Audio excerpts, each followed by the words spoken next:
Louis brought a salt to church today. I brought a pineapple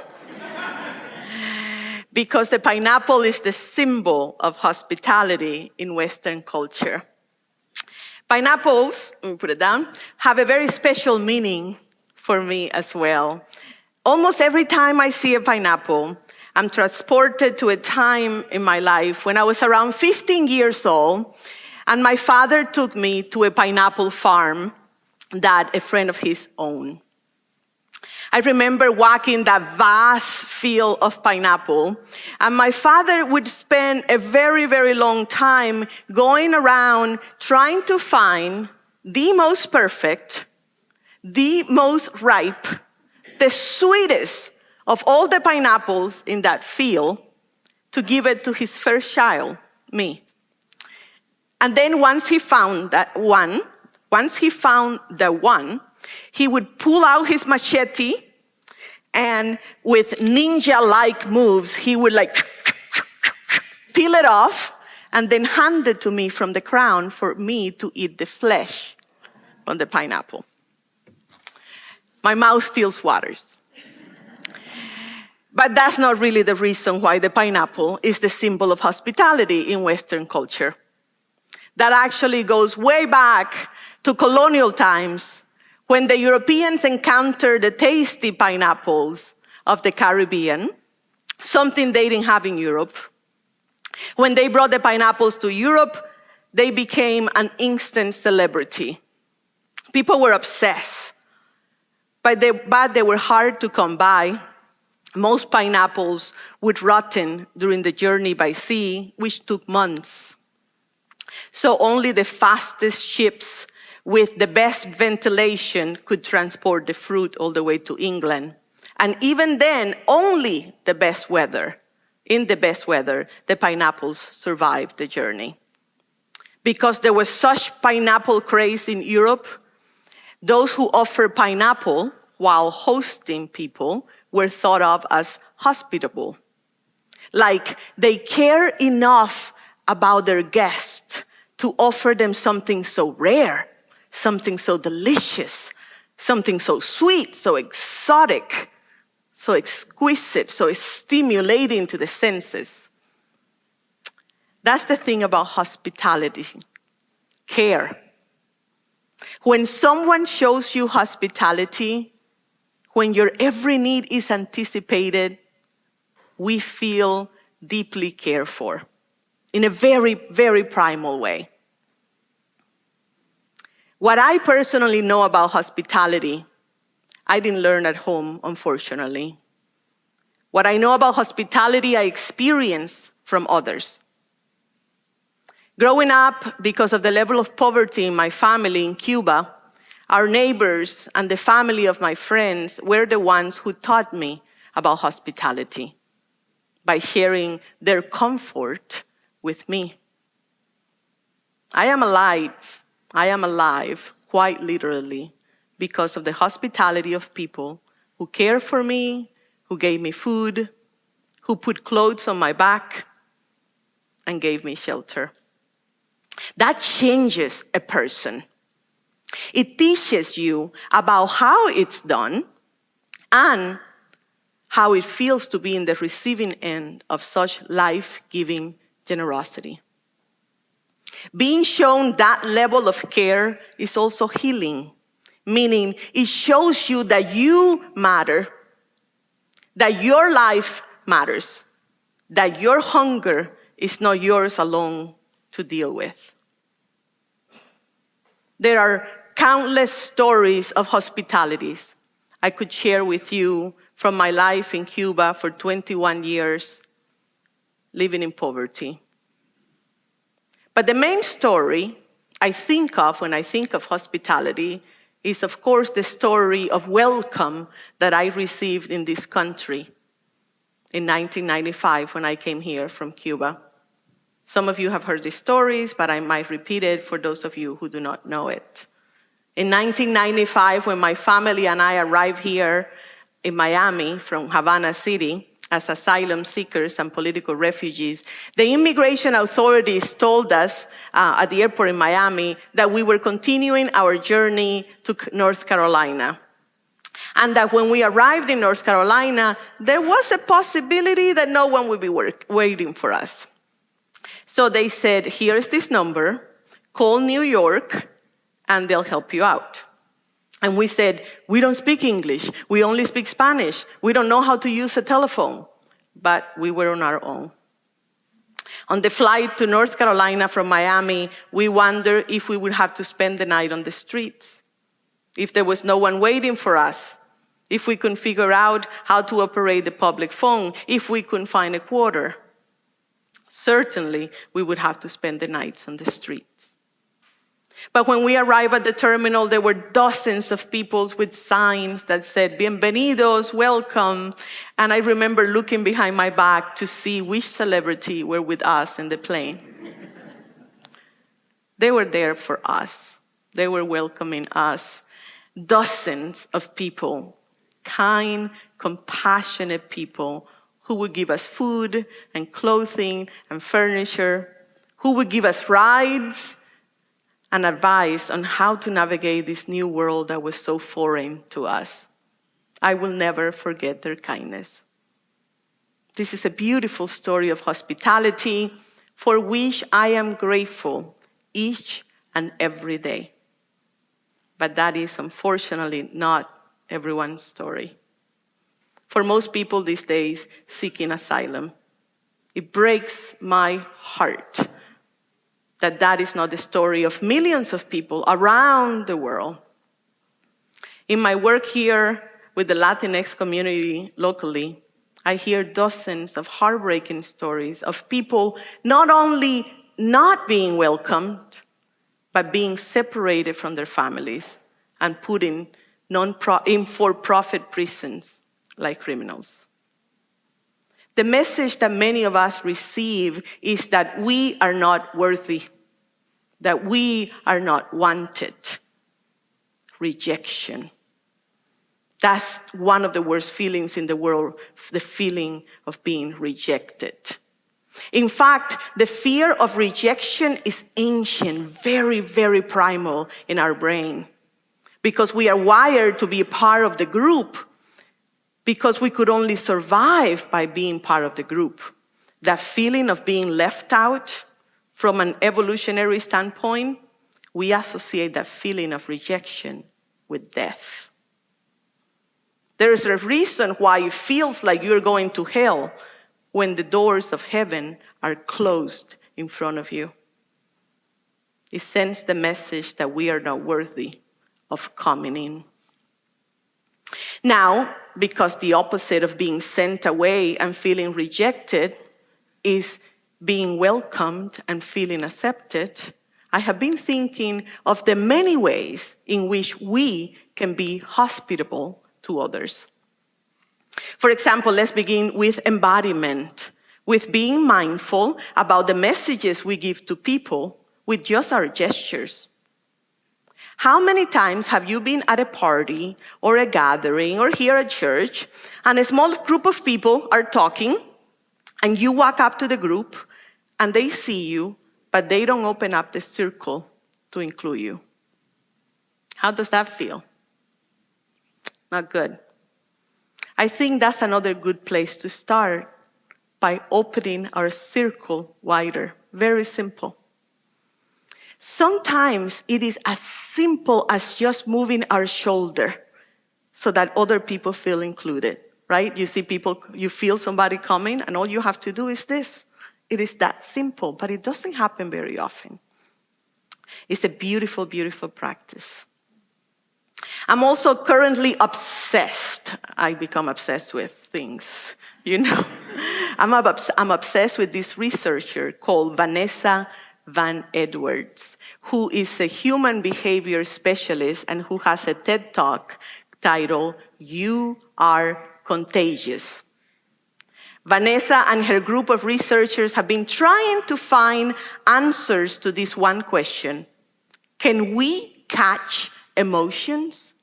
Can we catch emotions? Are emotions contagious? I highly recommend her TED Talk. In fact, I'm giving you homework. Go look it up. This week, you can remind one another, honey, remember the minister gave us homework. Or the kids can say, Mom, can I have my iPad back? I have homework for church. I'm totally kidding, but really, her thesis is that we are contagious. Our confidence is contagious. Our smiles are contagious. They infect other people with similar feelings.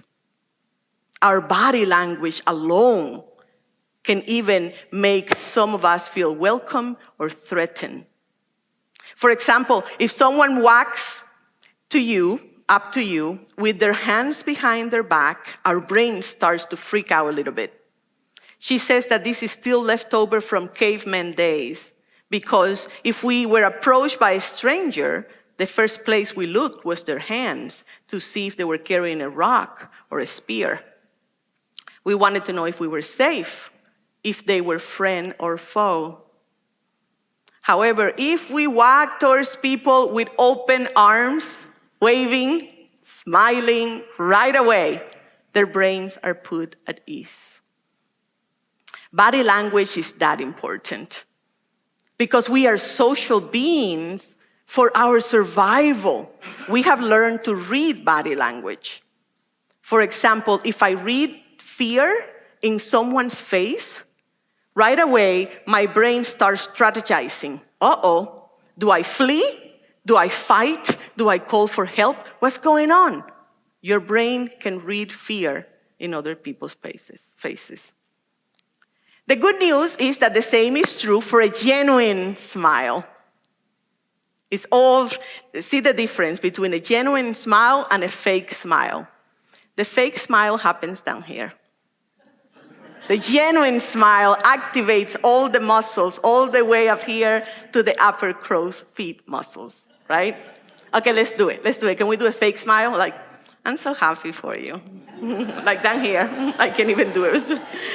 Okay, the other. The genuine smile now. I am so happy for you. Genuine smile. All of this is important to understand because sometimes we don't realize how unwelcoming we are being simply with our body language. A genuine smile is welcoming to others, but it's also welcoming to our own self.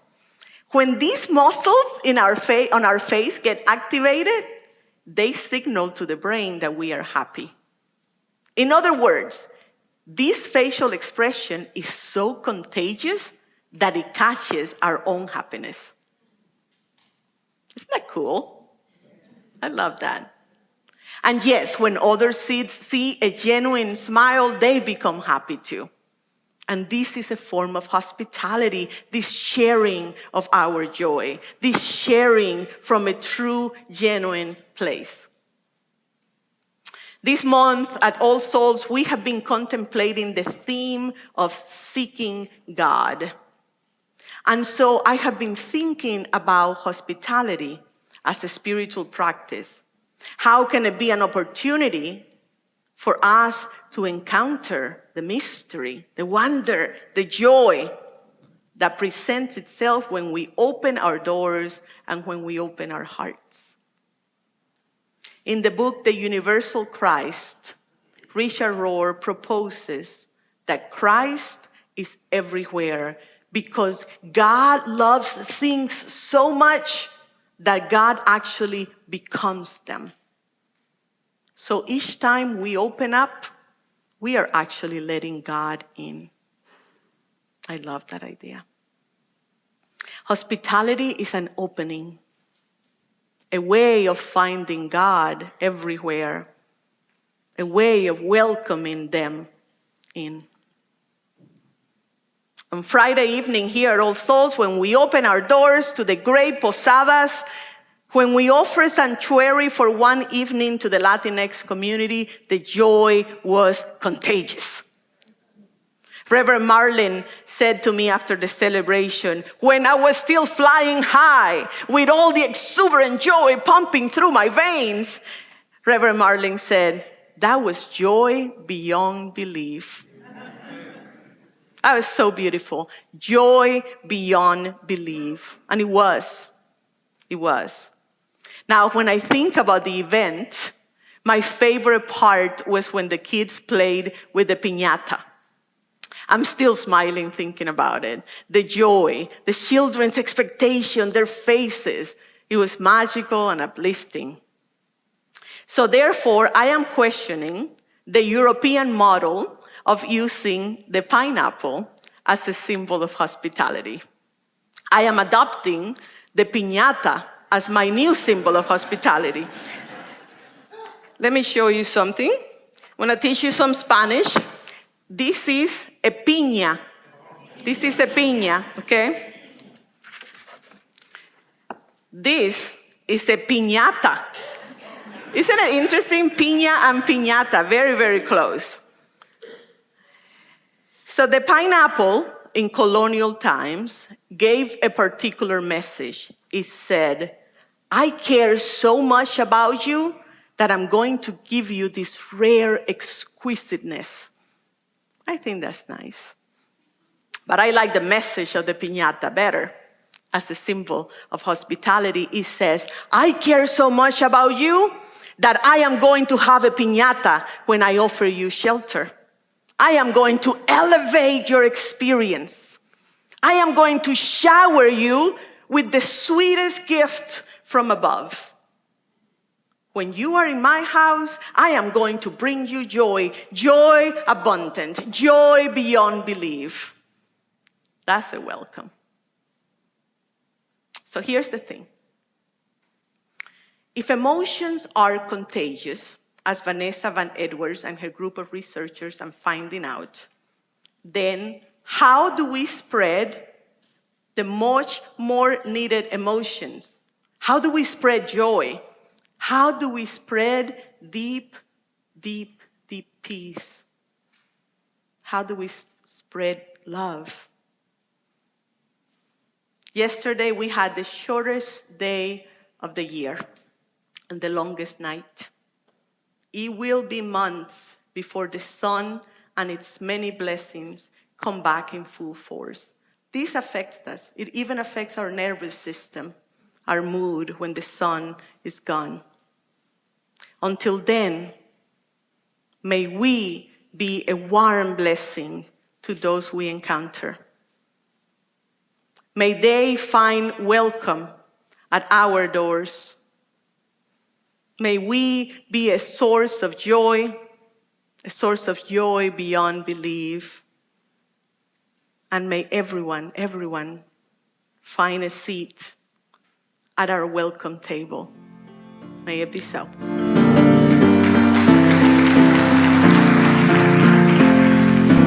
We're gonna sit at the welcome table. We're gonna sit at the welcome table one of these days. We're gonna sit at the welcome table. Gonna sit at the welcome table one of these days.